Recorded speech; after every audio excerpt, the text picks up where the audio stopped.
Okay, so there's some characteristics of scientific notation.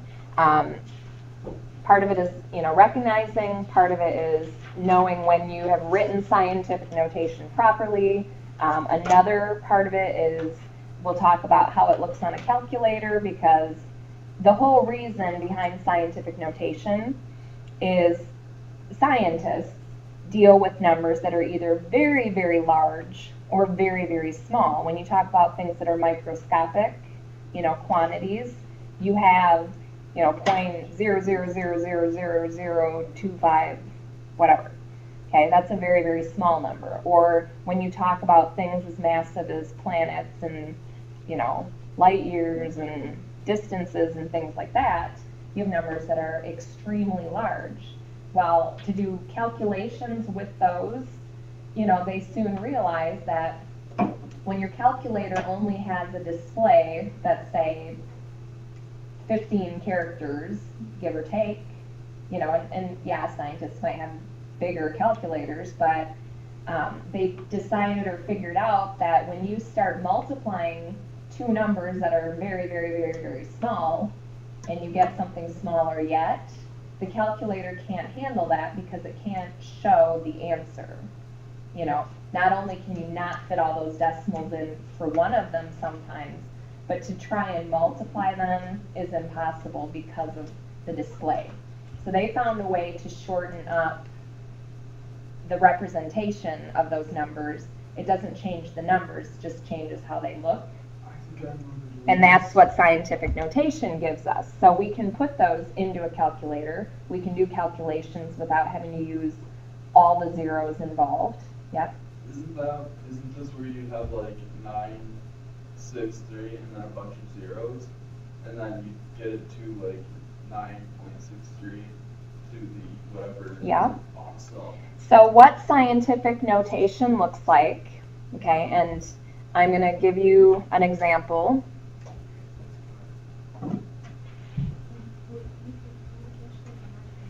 Okay, this is only an example of scientific notation, but this part here has to be a number between 1 and 10. Now I say between. It's not going to be 1 and it's not going to be 10. Okay, so the number would be greater than 1 and less than 10. Okay, so there has to be a non-zero digit to the left of the decimal. Okay, to be in scientific, you couldn't have 0.42 times 10 to the 6th. 0.42 is not greater than 1. All right. This part is not x. In fact, it's once you hit algebra, it's one of the only times you will see x representing multiplication.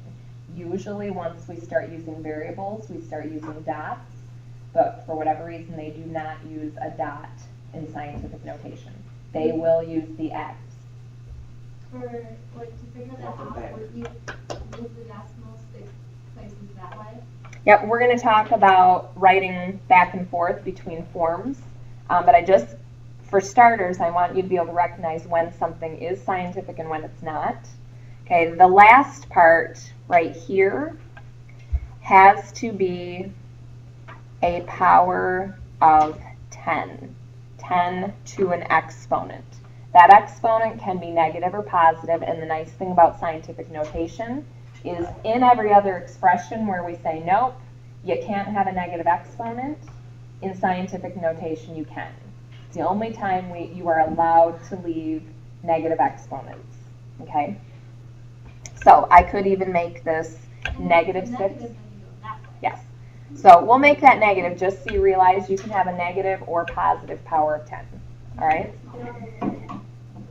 So this is kind of, if you're trying to decide if something is in scientific notation, these are the characteristics we're looking for. Okay, now as far as, I'm going to give you some examples.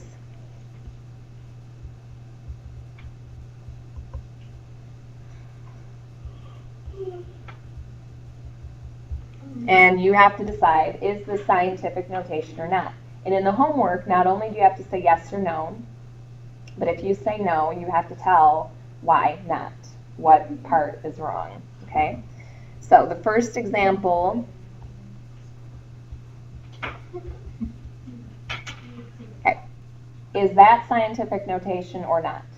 No. Yes. No. Because the first part We know is because of 56 between and 1 10. and 10. Yep. So you would just say, you could say greater than 10. Circle that, greater than 10. Or you could use the greater than symbol. Okay, but that is the problem with that one.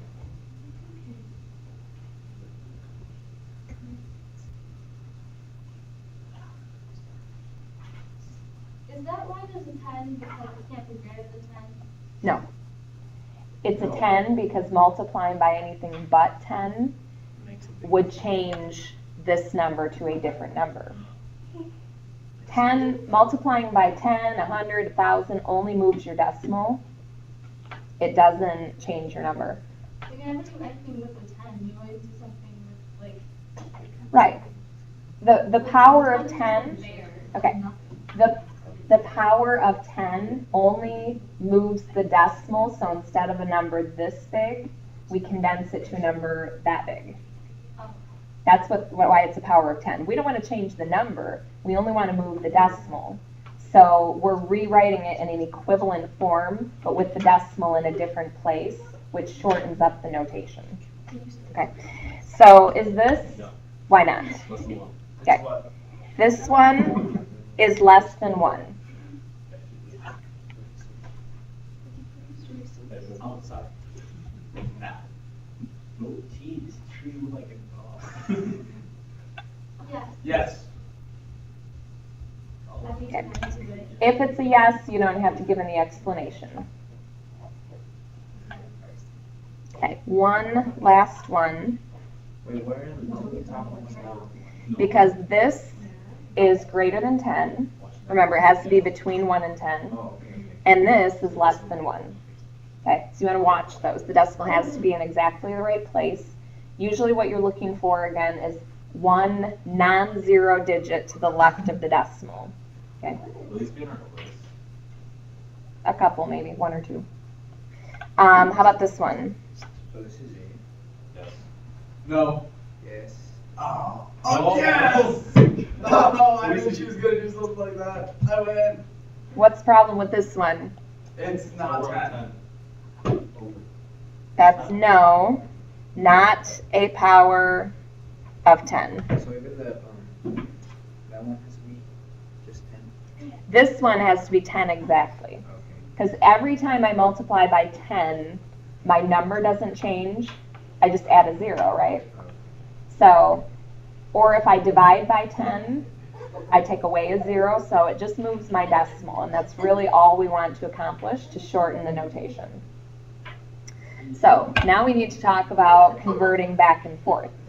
Okay, so if you have something in scientific, how do we write it in standard? Standard is what we normally see.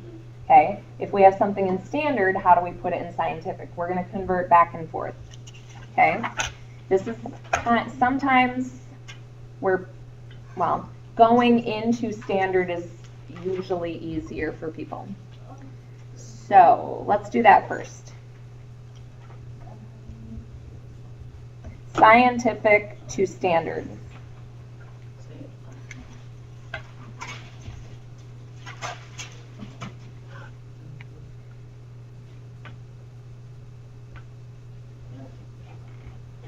Okay, so what I want you to remember,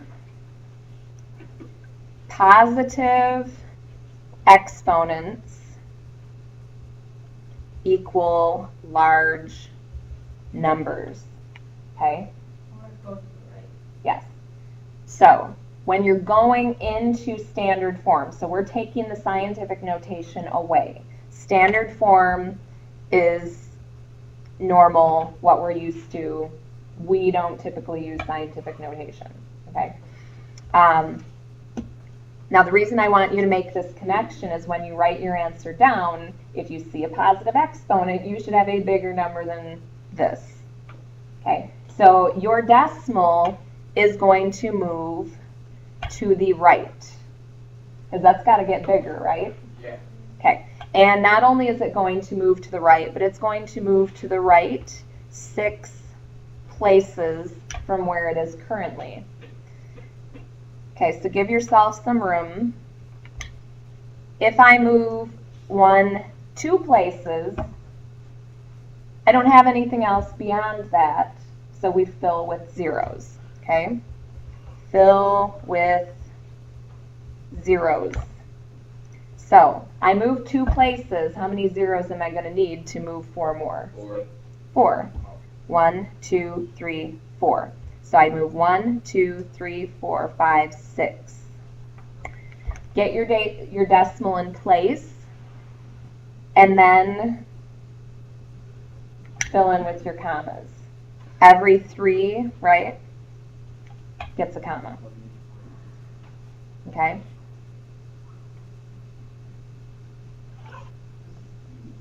Let's try another one. How many questions is the worksheet? 100. Right? That's gonna be great. Stop telling me what I. Okay, I'm going to shorten up some of this so you don't have to do little loopy-doopies on the bottom. This is only 1 spot. I need to move 8. How many zeros are you going to need? 7. Okay. Math. Okay, so from here to here, I have 7 spaces that I moved, right?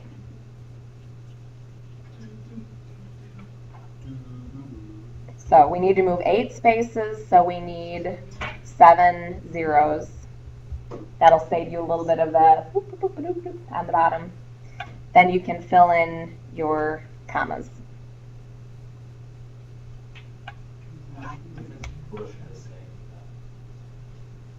Now, say we get a negative exponent.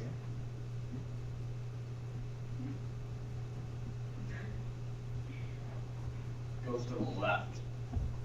Now, with the negative exponents, if it's truly in scientific notation, you're only going to have 1 number to the left of the decimal. So if I've got to move 5, and I only get 1, Or zeros. because this is small, right? Negative exponents equals small numbers. So we are going to move left instead of right. So I'm going to go that way. I only get 1 space with that whole number. So I'm going to need 4 zeros. So here's my decimal. There's 1, 2, 3, 4. You keep everything. Everything that's not 0 is a significant digit. So 2, 3, 6. Okay? So you don't lose any of these digits here. You don't put commas? No, not in Decimals. decimals. Yeah. Let's try another one of those.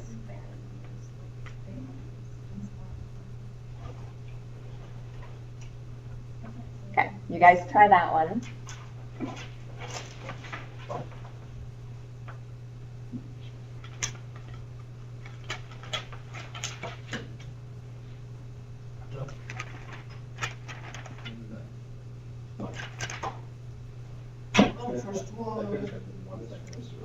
How many? Okay, this number here tells us how many places we have to move. Okay, that exponent. So here I move 5 places, but it's going to be left because I need this number to actually get smaller than what it is. Give us a hard one. Like, Well, they're not going to be terribly hard like this. We have other stuff in this section we have to cover, so Like, wait, really? there's more than just this, yes. Okay, so I am going to move 4 places. 1 is taken up with that 5. How many zeros do I front fill? 3. Okay. Bam. 1, 2, 3. There's my 4th, and I do keep the 6 because I'm moving from here to here, right? 4 places. Okay, that is scientific to standard. Now, you have to remember, standard to scientific goes the opposite direction, okay? So,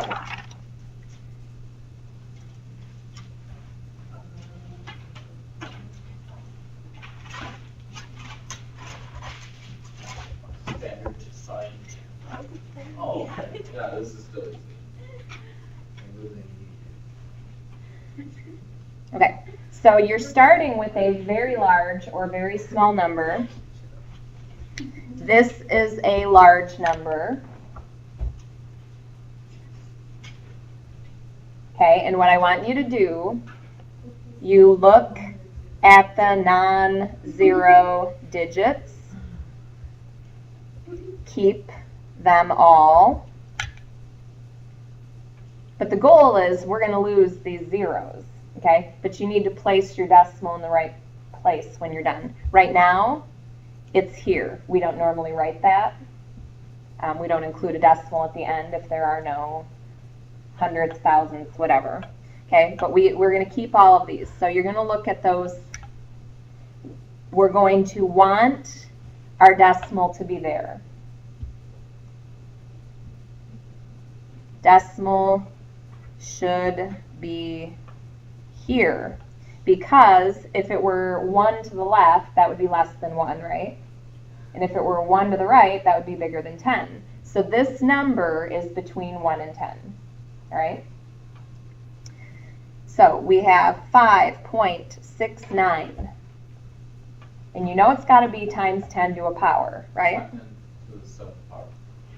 So what you decide here is how many places did the decimal move.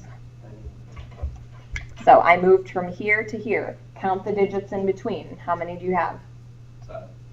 3, 6, 7, right? Big numbers have positive exponents, yes?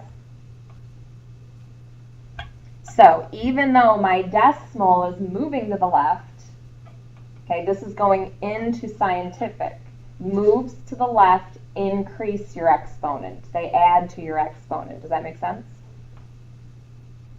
Moving your decimal to the left adds to your exponent, makes it bigger. Okay, so this would be my scientific notation. That's so fun. This is a small number, right? yeah. Where should my decimal be? Where is that? Look at your non-zero digits. It should be between the 9 and the 8. Because 9.85 would be between 1 and 10, right? So I'm going to keep all of those non-zero digits. 9.85. It's got to be times 10 to a power. 3. From here to here, how many numbers do I pass to get here? 3.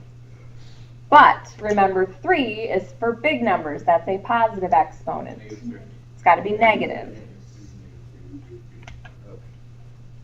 Okay, negative exponent is for small numbers, positive exponents are for big. You should always compare when you think you're done and make sure it's consistent. My decimal moved to the right, so that decreases what I would have had as an exponent. Okay, let's do, I want to make sure we have enough time.